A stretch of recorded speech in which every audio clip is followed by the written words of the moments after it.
बिस्मिल्लाहिर्रहमानिर्रहीम। अस्सलामुअलैकुम। मैं हूँ हाना मानसा शहजादी। गौहर पब्लिशर्स में खुशामदीद। हमारा स्लोगन है redefining the geography of education through digital resources for conceptual learning. Dear teachers and students, हम Gauhar skill up series prep Urdu पढ़ रहे हैं और आज हम सब्ज हलाली परचम के बारे में पढ़ेंगे। अस्सलामुअलैकुम, कैसे हैं आप लोग सब? अल्हम्दुलिल्लाह, मैं भी बिल्कुल ठीक ठाक हूँ।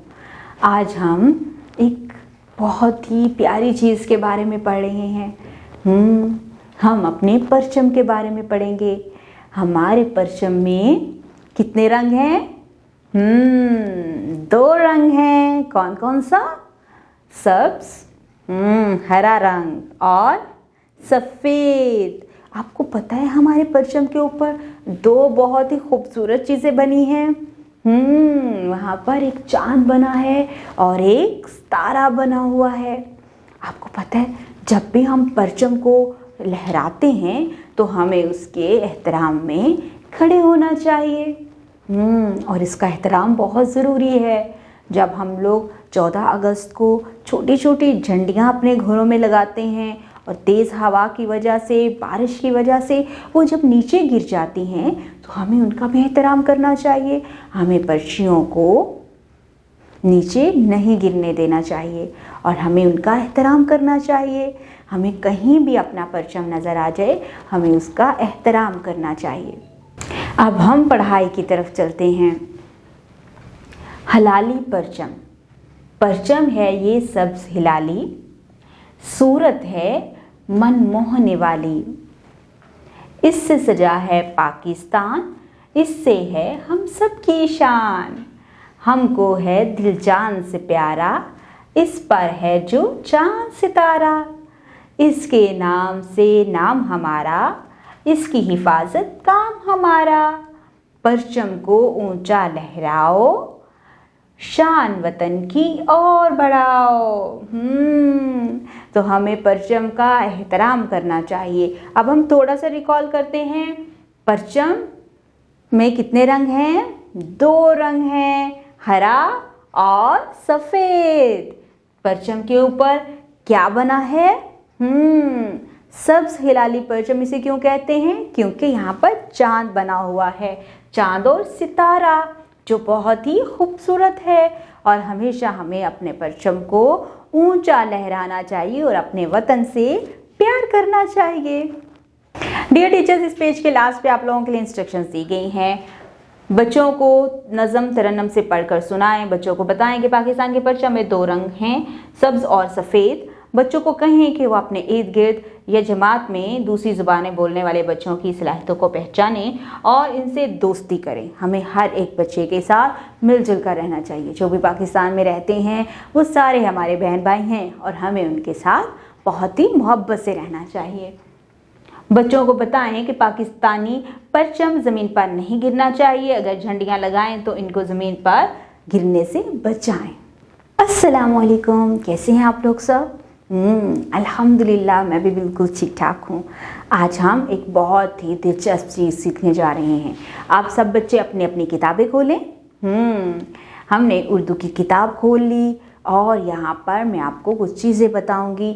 ये है हमारी किताब और इसके 3 हिस्से होते हैं और हम इसी से पहचानते हैं ये कौन सी किताब है और हमने इसमें क्या पढ़ना है। ये हमारी किताब का बाहर वाला हिस्सा होता है। इसके 2 हिस्से हैं। एक है सरवर्क, यानी कि ये पहला सफ़ा, जिस पर लिखा होता है कि हम उर्दू की किताब पढ़ रहे हैं, मैथ की किताब पढ़ रहे हैं, इंग्लिश की किताब पढ़ रहे हैं। यहाँ पर हमारी किताब का नाम लिखा होता है, ठीक है। इसको कहते हैं सरवर्क, ठीक है। और ये है पिछला हिस्सा जहाँ पर कौमी तराना लिखा है और हमारी पब्लिकेशन का नाम लिखा है। यहाँ पर पूरी डिटेल होती है कि ये किताब किसने बनाई, किसने लिखी, ठीक है। तो ये सारी यहाँ पर डिटेल होती है।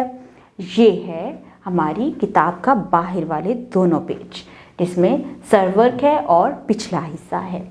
फिर उसके बाद हम किताब को खोलते हैं और उसके अंदर फहरिस्त आती है। इसको कहते हैं उन्वान। उन्वान के जहाँ जहाँ आपने नया एक सबक पढ़ना होता है उसके साथ ही सफ़ा नंबर लिखा होता है, ठीक है। तो हमें फिर वो ज़्यादा बार बार खोल के देखने की ज़रूरत नहीं पड़ती। हम क्या करते हैं, पहला सफ़ा खोलते हैं, फिर इसको देखते हैं। वहाँ पर जैसे कि हमने सबक पढ़ना है मेरी किताब, तो मेरी किताब के सामने हमारा सफ़ा नंबर लिखा हुआ है। तो हम यहाँ पर जाएंगे और देखेंगे मेरी किताब सफ़ा नंबर, और जिस सफ़ा पर होगा हम उसी सफ़े को खोलेंगे और ये है सफ़ा नंबर। जैसा कि हमने अगर पहला पेज खोलना है तो पहले पेज के बाद यहाँ पर हम आएंगे और हमें अपना पूरा सफ़ा जो उन्वान लिखा है उसके मुताबिक पूरा उन्वान नज़र आ जाएगा। हमारी किताब में बहुत सी कहानियाँ फ़र्ज़ी होती हैं, यानी खुद से लिखी हुई होती हैं, उसकी हकीकत नहीं होती है, और बहुत सी कहानियाँ ऐसी होती हैं जो हकीकत पर मबनी होती हैं। हमें उनको पढ़कर उनसे अखलाक़ी इसबाक़ सीखने चाहिए, क्योंकि हमारी किताब में जो चीज़ें शामिल की जाती हैं, जो कंटेंट शामिल किया जाता है, वो आपकी इस्लाह के लिए होता है और हमें उस पर अमल करना चाहिए, ठीक है ना। किताबें तो हमारी दोस्त होती हैं ना, वो हमें अच्छी अच्छी बातें बताती हैं, हमें ये बताती हैं कि हमें अपनी ज़िंदगी में क्या क्या करना चाहिए। जैसा कि हमने पिछले इसबाक में पढ़ा है कि हमारे ख़ानदान के जो लोग होते हैं हमें उनसे मिलजुल कर रहना चाहिए। उसके बाद हमने वतन के बारे में पढ़ा, हमें अपने परचम का कैसे एहतराम करना चाहिए, और मुल्क में रहने वाले बाकी ज़ुबानें बोलने वाले लोगों के साथ भी मोहब्बत से रहना चाहिए। तो ये हमारी किताब ने हमें बताया है ना।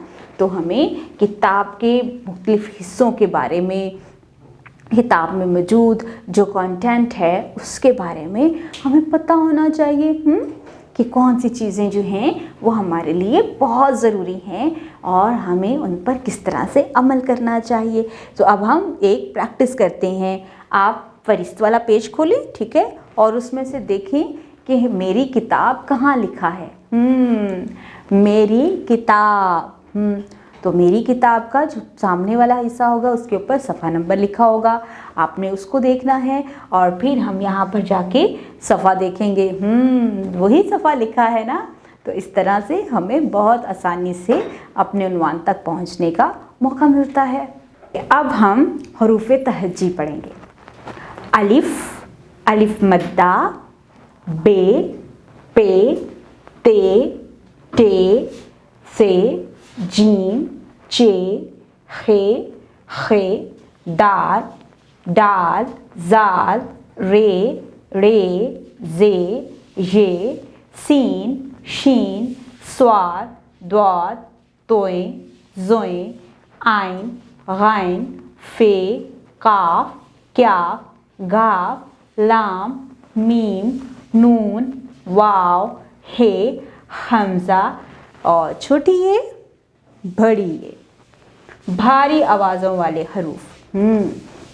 यहाँ पर हम पढ़ेंगे बे, हे, भ, पे, हे, भ, ते, हे, थ, टे, हे, ठ, जीम, हे, झ, चे, हे, छ, द, हे, ध, ड, हे, ढ, रे, ह, र, रे, हे, ड़, खा, हे, ख, गा, हे, घ, लाम, हे, ल, मीम, हे, म, नून, हे, न। और अब हम हरूफ़े इल्लत पढ़ेंगे। हरूफ़े इल्लत 4 हैं, अलिफ, वाव, छोटी ये और बड़ी ये। तो हमने इस सफ़े पर पूरी दोहराई की है, हरूफ़े तहज्जी की, भारी आवाज़ों वाले हरूफ की और हरूफ़े इल्लत की। Dear teachers and students, I hope so आपने इस वीडियो से बहुत कुछ सीखा होगा। मज़ीद सीखने और जानने के लिए हमारे साथ रहिएगा। मिलते हैं अगली वीडियो में, तब तक अपना बहुत सारा ख्याल रखिएगा। खुदा हाफिज़।